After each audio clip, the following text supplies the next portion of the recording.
తాజా అంశం చూస్తున్నాం. స్పీకర్ నోటీసులు అందుకున్న ఎమ్మెల్యేలు సీఎం రేవంత్ రెడ్డితో సమావేశమయ్యారు. మరింత సమాచారం మా ప్రతినిధి తిరుపాల్ రెడ్డిని అడిగి తెలుసుకుందాం. తిరుపాల్, సీఎం రేవంత్ రెడ్డితో ఎమ్మెల్యేల సమావేశానికి సంబంధించి తాజా సమాచారం ఏంటి?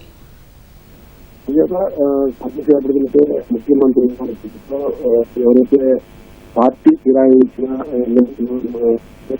నోటీసు అందుకున్న 18 ఎమ్మెల్యేలు ఉన్నారో వాళ్ళు ముఖ్యమంత్రి నివాసంలో సమావేశం.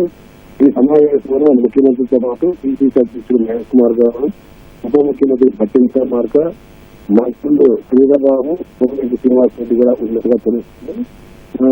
స్పీకర్ నోటీసులు ఇచ్చి సమాధానం ఇవ్వాలని చెప్పేసి ఈ 10 మందిని ఆదేశించారు.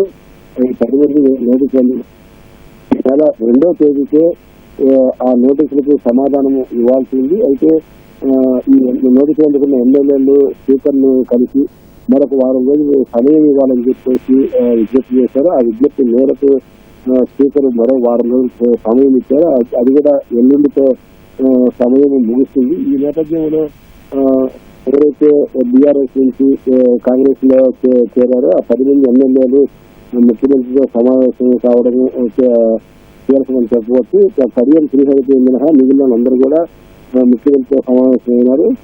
అందులో దానం నాగేంద్ర, పోచార శ్రీనివాస్ రెడ్డి, కాళ యాదయ్య, బండ కృష్ణమోహన్ రెడ్డి, అరటిపూడి గాంధీ ప్రకాష్ గౌడ్, తెల్లం వెంకట్రావు, అదేవిధంగా డాక్టర్ సంజీవ్ కుమార్, గూడెం మహిపాల్ రెడ్డి, ఈ 9 మంది వీళ్ళతో సమావేశం.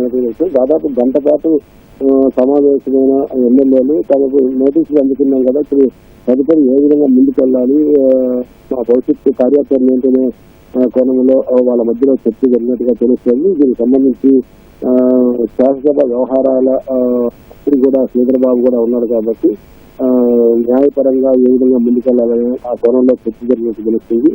అంతర్గతంగా జరిగిన సమావేశం కాబట్టి అంతర్గతంగా ఏ చర్చించాలనేది పూర్తి విషయాలు బయటకు రావాల్సింది. ధన్యవాదాలు తిరుపాల్.